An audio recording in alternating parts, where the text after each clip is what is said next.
Good morning. എന്റെ പേര് മധു എന്നാണ്. വീട് കാലടിയിലാണ്. കാലടി എന്ന് കേട്ടിട്ടുണ്ടോ? കേട്ടിട്ടുണ്ടോ? രണ്ട് വലിയ മഹാന്മാർ ജനിച്ചിട്ടുണ്ട്. ആരൊക്കെയാണ്? അദ്വൈതത്തിന്റെ ആചാര്യനായ ആദിശങ്കരൻ ഒന്ന്, രണ്ട് Madhubhaskaran. Two great people. Okay. കാലടിയിലാണ് ജനിച്ചത്. 19 കൊല്ലമായി പരിശീലന മേഖലയിലുണ്ട്, ട്രെയിനിങ് ഫീൽഡിലുണ്ട്.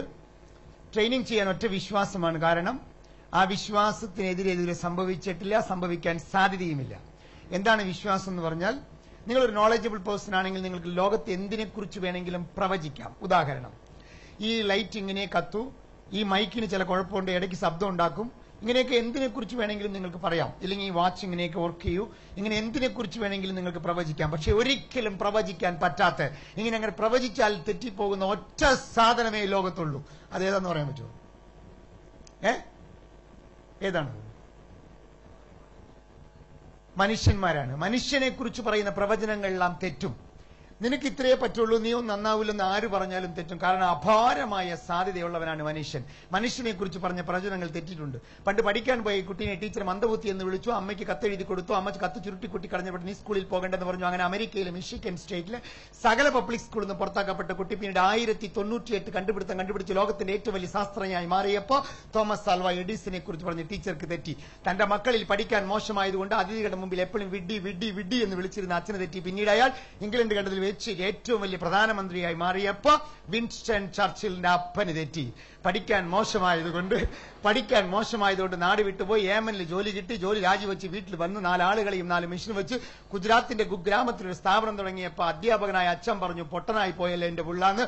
പക്ഷേ അച്ഛന് തെറ്റി. പിന്നീട് ഇന്ത്യ കണ്ടതിൽ വെച്ച് ഏറ്റവും വലിയ മുതലാളിയായി മാറിയപ്പോ ധീരുഭായ് അംബാനിയുടെ അപ്പനും തെറ്റി. ഇങ്ങനെ മനുഷ്യനെ കുറിച്ച് പറയുന്ന പ്രവചനങ്ങൾ തെറ്റും. കാരണം ഒട്ടുക്കത്തെ കപ്പാസിറ്റിയാണ് ഈ സാധനത്തിന്. നിങ്ങൾ ഈ കാണുന്ന പോലത്തെ സാധനമൊന്നുമല്ല, ഞാനും ഈ കാണുന്ന പോലത്തെ സാധനമൊന്നുമല്ല. അപാര സാധ്യതയാണ് മനുഷ്യന്മാർക്ക്. പക്ഷെ ലോകത്തിന് ഏറ്റവും വലിയ ട്രാജഡി ഏതാണെന്ന് എന്നോട് ചോദിച്ചാൽ, ഭീകരപ്രവർത്തനമാണോ? ലോകത്തിന് ഏറ്റവും വലിയ ട്രാജഡി പട്ടിണിയാണോ എന്നൊക്കെ ചോദിച്ചാൽ അതൊന്നുമല്ല. ലോകത്തിന് ഏറ്റവും വലിയ ട്രാജഡി ഈ അപാരമായ സാധ്യതയെ മനുഷ്യൻ കണ്ടെത്താതെ മരിക്കുന്നു എന്നതാണ്. ആ പാപം ഒരിക്കലും ചെയ്യരുത്. നിങ്ങളുടെ ഉള്ളിൽ കിടക്കുന്ന പൊട്ടൻഷ്യൽ എക്സ്പ്ലോർ ചെയ്ത് പുറത്തെടുക്കണം. അത് നിങ്ങൾക്കും നിങ്ങളുടെ കുടുംബത്തിനും ഈ സമൂഹത്തിനും ഗുണകരമായി ഉപയോഗിക്കുമ്പോഴാണ് ദൈവത്തിന് ഇഷ്ടപ്പെട്ടവരായി മാറുക. അമ്പലത്തിലും പള്ളിയിലും എപ്പോഴും പോകുന്നത് കൊണ്ട് അവൻ ദൈവവിശ്വാസിയാകുമെന്ന് വിശ്വാസം എനിക്കില്ല. ദൈവം തന്ന ഈ അപാരമായ സാധ്യതകളെ നിങ്ങൾ എന്ന് പുറത്തെടുക്കാൻ തുടങ്ങുന്നുവോ അന്ന് ലോകം നിങ്ങളെ ആരാധിക്കാൻ തുടങ്ങും. ഇപ്പൊ നമ്മളിവിടെ കാണാൻ പോകുന്ന കാര്യങ്ങളെല്ലാം നിങ്ങളുടെ ജീവിതത്തിൽ നിങ്ങൾ സ്ഥിരം ചെയ്യുന്ന കാര്യങ്ങളെ വ്യത്യസ്തമായ ഒരു കണ്ണോടുകൂടി കാണാൻ കഴിയുമോ? ജീവിതം എങ്ങനെ നമുക്ക് കുറച്ചുകൂടി നന്നായി ജീവിക്കാൻ പറ്റുമോ എന്നാണ്. എത്ര വേണമെങ്കിലും വളരാൻ. കേട്ടോ, ഞാൻ ഒരു സെന്റൻസ് പറയാം, വളരെ കെയർഫുൾ ആയിട്ട് ശ്രദ്ധിക്കണം. ഈ സെന്റൻസ് പിന്നീട് ഞാൻ ഉപയോഗിക്കും. അപ്പൊ അതിന്റെ കോണ്ടെക്സ്റ്റ് നിങ്ങൾക്ക് മനസ്സിലാകും. Life is A super market. ജീവിതം ഒരു സൂപ്പർ മാർക്കറ്റ് പോലെയാണ്. ആവശ്യമുള്ള സാധനം വാങ്ങലാണ് ജീവിതം, കിട്ടുന്ന സാധനം വാങ്ങലല്ല ജീവിതം. ഇവിടുത്തെ ബഹുഭൂരിപക്ഷവും കിട്ടുന്ന സാധനം വാങ്ങുന്നവരാണ്, ആവശ്യമുള്ള സാധനം വാങ്ങലല്ല. ഒരു ട്രെയിനായി ഒരു ചോദ്യം ചോദിച്ചിട്ട് ഉത്തരം പറയൂ എന്ന് പറഞ്ഞിട്ടും ഈ 300 പേരിൽ 3 പേര് മാത്രം ശ്രമിക്കുന്നു, ബാക്കി 297 പേർ ശ്രമിക്കുന്നില്ല. എന്തുകൊണ്ട് ഉത്തരം പറയാൻ ശ്രമിക്കുന്നില്ല? പേടി. എന്ത് പേടി? സ്റ്റേജിൽ വേണ്ട, അവിടെ നിന്ന് പറഞ്ഞാൽ മതിയായിരുന്നു. എന്ത് പേടി? എന്ത് പേടി? വേഗം പറയൂ. അല്ല, ഞാൻ സ്റ്റേജിൽ വരണ്ട, അവിടെ നിന്ന് പറഞ്ഞാൽ മതി. പക്ഷെ പറയുന്നില്ല. എന്തുകൊണ്ട്? പറയുന്ന ഉത്തരം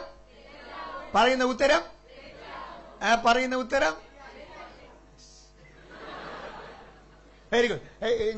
നോക്കൂ, ഞാനൊരു ചോദ്യം ചോദിച്ച് നിങ്ങൾ ഉത്തരം പറയുമ്പോൾ 2 സാധ്യതയാണുള്ളത്. ശ്രദ്ധിച്ചു കേൾക്കണം.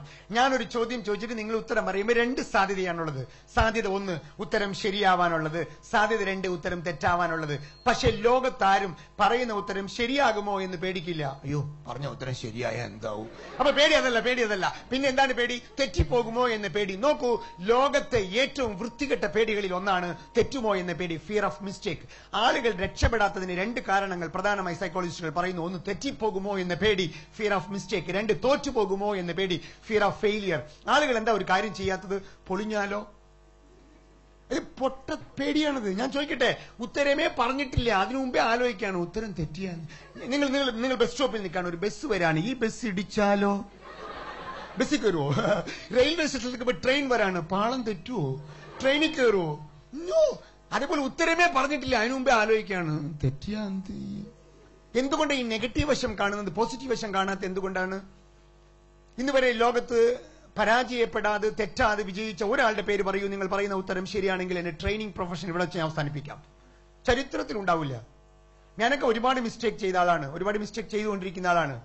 ജീവിതത്തിൽ ഒരുപാട് ഇടങ്ങളിൽ ഞാൻ പരാജയപ്പെട്ടിട്ടുമുണ്ട്. കേരളത്തിലെ ഏറ്റവും വലിയ ശാപം എന്തെന്ന് ചോദിച്ചാൽ, കേരളത്തിന് വളരെ മഹത്തരമായ ഒരു സംസ്ഥാനം എന്ന് പറയുമെങ്കിലും ചില കാര്യങ്ങൾ എനിക്ക് വളരെ പരിഭവമുള്ള ആളാണ്. രാഷ്ട്രീയ പ്രഭുത്വതയിൽ മുൻപന്തിയിൽ നിൽക്കുന്ന കേരളം, വിദ്യാഭ്യാസ മേഖലയിൽ മുൻപന്തിയിൽ നിൽക്കുന്ന കേരളം, ആരോഗ്യ മേഖലയിൽ മുൻപന്തിയിൽ നിൽക്കുന്ന കേരളം എന്നൊക്കെ അവകാശപ്പെടാമെങ്കിലും നമുക്ക് ദാരുണമായ ഒരുപാട് പ്രശ്നങ്ങളുണ്ട് എന്ന് നിങ്ങൾ മനസ്സിലാക്കണം. ലോകത്ത്, ഇന്ത്യയിൽ ഇത്രയും ആത്മഹത്യ ചെയ്യുന്ന ജനതയുള്ള ഒരു സംസ്ഥാനമില്ല എന്നതാണ് ഏറ്റവും വേദനാജനകമായ. മൃഗങ്ങൾക്കുള്ള ബോധം പോലും ഇല്ലാത്ത ജനത എന്നാണ് ഞാൻ പറയാ. മൃഗങ്ങൾക്ക് ബോധമില്ലാത്ത. മെയ് മാസം 15 തീയതി വരുമ്പോ പേടിയാണ് നമുക്ക്. SLC റിസൾട്ട് വരും, 3-4 കുട്ടികൾ ആത്മഹത്യ ചെയ്യും. പേടിയാണ് റിസൾട്ട് വരരുത് എന്ന്. ഒരു പരീക്ഷ തോക്കുന്നത് കൊണ്ട് ആത്മഹത്യ ചെയ്യാനുള്ളതാണോ ജീവിതം? മൃഗങ്ങൾക്കുള്ള ബോധം വേണ്ടേ? ഒരു മുയൽ ഓടി, പിന്നീട് ഒരു പുലി ഓടിച്ചു, കിട്ടിയില്ലെങ്കിൽ പുലി എന്ത് ചെയ്യും?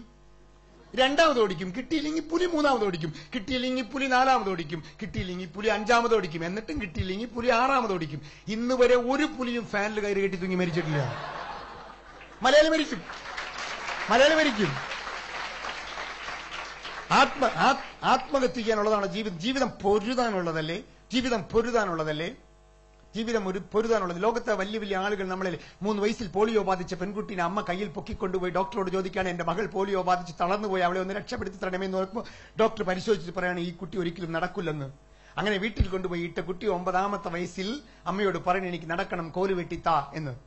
അമ്മ പറയാണ്, നടക്കാൻ പറ്റാത്ത നീ എങ്ങനെ നടക്കുമെന്ന് ചോദിക്കുന്ന അമ്മയോട് കോല് വെട്ടിത്താ നടക്കട്ടെ എന്ന് വാശി പിടിക്കുന്ന പെൺകുട്ടിക്ക് കോല് വെട്ടിക്കൊടുക്കുന്ന അമ്മ കുത്തി കുത്തി താഴെ വീണ് എണീറ്റ് പോകുന്ന കുട്ടി 13-ാമത്തെ വയസ്സായപ്പോ അമ്മയോട് പറയുന്നത്, എനിക്കൊന്ന് ഓടണം, എന്നെ കോട്ടക്കളത്തിൽ കൊണ്ടുപോയി നിർത്ത്. നടക്കാൻ പോലും കഴിയാത്ത നീ എങ്ങനെ ഓടുമെന്ന് ചോദിക്കുന്ന അമ്മയോട് എന്നെ കൊണ്ടുപോയി നിർത്ത് എന്ന് വാശി പിടിക്കുന്ന പെൺകുട്ടിനെ ഓട്ടക്കളത്തിൽ കൊണ്ടുപോയി നിർത്തി. അമ്മ ചോദിക്കുകയാണ്, മോളെ, കയ്യിനും കാലിനും സ്വാധീനമുള്ള കുട്ടികളുടെ കൂടെ ഓടുമ്പോൾ നീ പരാജയപ്പെടും, നാണം കേട് സഹിക്കേണ്ടി വരുമെന്ന് പറയുന്ന അമ്മയോട്, അമ്മേ, കാണികളുടെ കൂട്ടത്തിൽ കാത്തിരിക്കുക, ശരീരം മാത്രമേ തളർന്നിട്ടുള്ളൂ, മനസ്സ് തളർന്നിട്ടില്ല, എന്റെ വിജയം കാണാൻ വേണ്ടി കാത്തിരിക്കുന്നു പറഞ്ഞു വിട്ടിട്ട് ഓടാൻ നിൽക്കുന്ന പെൺകുട്ടി.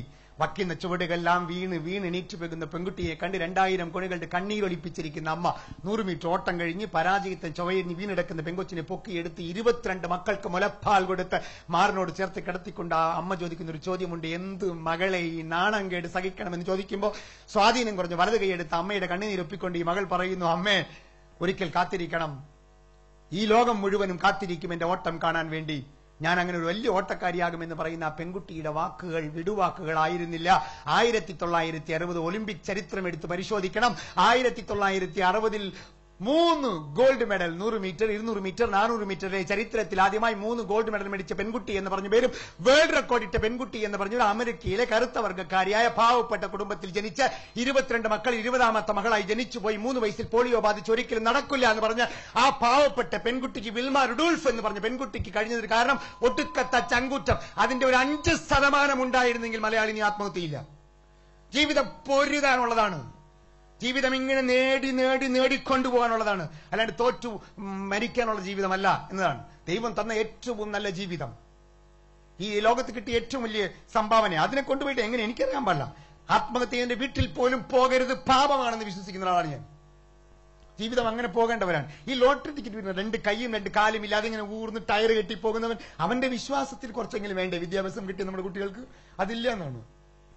നിങ്ങൾ ശ്രദ്ധിക്കണം. നിങ്ങളുടെ വീട്ടിലെ കുട്ടികളെ കണ്ടിട്ടുണ്ടോ? ഒരു 9-10 മാസമായി എനിക്ക് നിൽക്കാൻ നോക്കും, മറിഞ്ഞു വീഴും. 11-ാമത്തെ മാസം ആദ്യത്തെ ചോട് വയ്ക്കും, മറിഞ്ഞു വീഴും. എനിക്കും വീഴും. 10 തവണ എണീറ്റ് വീണപ്പോ കൊച്ചു പറയാണ്, ഛേ, നാണം കേടി, നീ പരിപാടി വേണ്ട. ആ കൊച്ചു നടക്കാൻ പഠിക്കുവോ? ആ കൊച്ചു നമ്മളെ പഠിപ്പിക്കുന്ന പാഠം എന്താ? എത്ര തവണ വേണമെങ്കിലും വീഴാം. എപ്പ വരെ? നടക്കുന്നവരെ. ചിലപ്പോൾ ജീവിതത്തിൽ പരാജയങ്ങൾ വന്നേക്കാം, പക്ഷെ ജയിക്കുന്നവരെ പൊരുതണം.